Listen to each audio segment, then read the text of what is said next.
Hello friends, welcome back to our channel. అందరికీ నమస్కారం. ఈరోజు మన కిచెన్లో ఆరోగ్యానికి ఎంతో మేలు చేసే సాంప్రదాయకమైన రెసిపీ జొన్న జావను ఏ విధంగా ప్రిపేర్ చేయాలో చూపించబోతున్నాను. మన పూర్వకాలం నుంచి తయారు చేస్తూ వస్తున్న ఈ రెసిపీ ఆరోగ్యానికి ఎంతో మంచిది. శరీరానికి శక్తిని ఇస్తుంది, జీర్ణక్రియను మెరుగుపరుస్తుంది. అయితే ఈ జొన్న జావను ఎప్పుడు చేసుకునే విధంగా కాకుండా మరింత టేస్టీగా, మరింత ఆరోగ్యంగా ఏ విధంగా ప్రిపేర్ చేసుకోవాలో ఈ వీడియోలో చూద్దాం. దీనికోసం ముందుగా నేను ఇక్కడ beans, cabbage, carrot, capsicum and ఆనియన్ని ఇలా చిన్న ముక్కలుగా కట్ చేసి తీసుకున్నాను. మీ దగ్గర ఏ వెజిటేబుల్స్ అవైలబుల్లో ఉంటే మీరు అవి తీసుకోండి. ఇలా చిన్న ముక్కలుగా కట్ చేసి పక్కన ఉంచుకోండి. ఇప్పుడు ముందుగా ప్యాన్ పెట్టుకొని 1 టేబుల్ స్పూన్ వరకు ఆయిల్ వేసుకోవాలి. ఇప్పుడు ఒక చిన్న అల్లం ముక్కను తీసుకొని ఇలా సన్నగా తరుగుకొని వేసుకోవాలి. వీటిని 1 మినిట్ ఇలా ఫ్రై చేసుకొని మనం ముందుగా కట్ చేసి పెట్టుకున్న ఆనియన్ ముక్కలను కూడా ఇందులో వేసుకొని ఒకసారి కలుపుకోవాలి. అలాగే క్యారెట్ ముక్కలను, బీన్స్, అలాగే క్యాబేజ్ అండ్ క్యాప్సికమ్ని కూడా యాడ్ చేసుకొని మొత్తాన్ని ఒక 2 నిమిషాల పాటు లో ఫ్లేమ్లో ఫ్రై చేసుకోవాలి. నేను ఇక్కడ ఆయిల్ తక్కువ వేసుకున్నాను కాబట్టి లో ఫ్లేమ్లో ఉంచుకొని స్లోగా ఫ్రై చేసుకుంటున్నాను. మీరు మీ రుచికి తగినట్లుగా, అలవాటుకు తగినట్లుగా ఆయిల్ని అడ్జస్ట్ చేసుకోండి. ఇవి ఇలా ఒక 2 నిమిషాలు ఇలా లో ఫ్లేమ్లో ఫ్రై చేసుకున్న తర్వాత ఇందులోకి మనం జావ చేసుకునే క్వాంటిటీకి సరిపడినట్లుగా వాటర్ పోసుకోవాలి. నేను ఇక్కడ 3 గ్లాసెస్ వరకు వాటర్ని పోసుకున్నాను.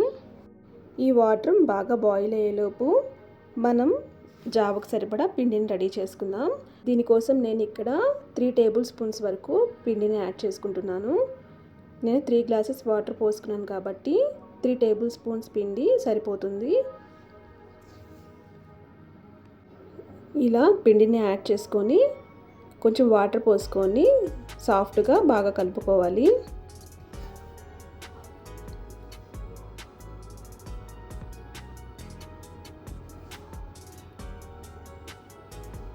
ఈ పిండిలో లంప్స్ ఏం లేకుండా బాగా మిక్స్ చేసుకోండి. థిక్గా అనిపిస్తే ఇంకొంచెం వాటర్ యాడ్ చేసుకొని పిండిని ఈ కన్సిస్టెన్సీలో మిక్స్ చేసుకోండి.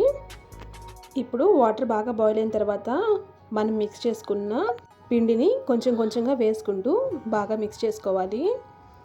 సారీ అండి, ఆ క్లిప్ మిస్ అయింది. ఇలా పిండిని వేసుకున్న తర్వాత ఇలా కలుపుకుంటూ బాయిల్ చేసుకోండి.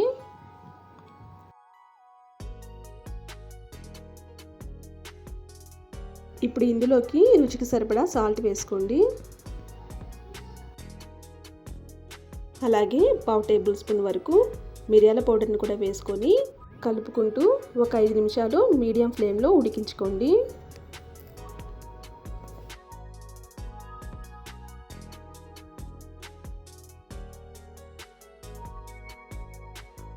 ఇప్పుడు ఇందులోకి ఒక 1/2 టేబుల్ స్పూన్ వరకు కరివేపాకు పౌడర్ వేసుకుంటున్నాను. ఇది ఆప్షనల్, మీ దగ్గర ఉంటే వేసుకోండి, లేదంటే లేదు.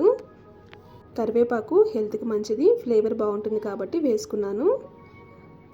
అలాగే 2 టేబుల్ స్పూన్ వరకు పంకిన్ సీడ్స్ కూడా వేసుకున్నాను. ఆ క్లిప్ మిస్ అయింది. స్వీట్ కార్న్ కానీ పంకిన్ సీడ్స్, సన్ఫ్లవర్ సీడ్స్ ఇవి ఏవైనా వేసుకోవచ్చు. టేస్ట్ చాలా బాగుంటాయి, హెల్త్కి మంచిది.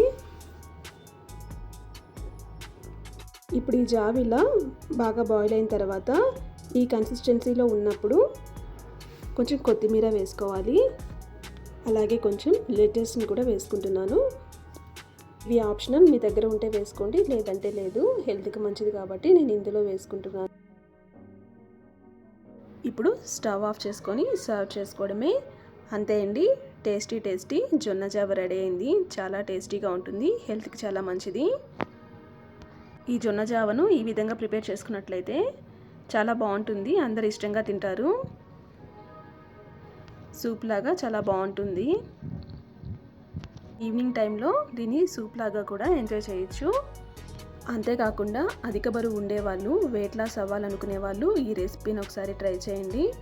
మీ మీల్లో ఒక పూట ఈ రెసిపీని యాడ్ చేయండి. బరువు తగ్గడంతో పాటు మన బాడీకి అవసరమైన పోషకాలు కూడా అందుతాయి. మీరు కూడా ఈ జొన్న జావను మరింత టేస్టీగా, హెల్తీగా ఈ విధంగా ప్రిపేర్ చేసుకొని మీ వాల్యుబుల్ ఫీడ్బ్యాక్ని కామెంట్స్లో తెలియజేయండి.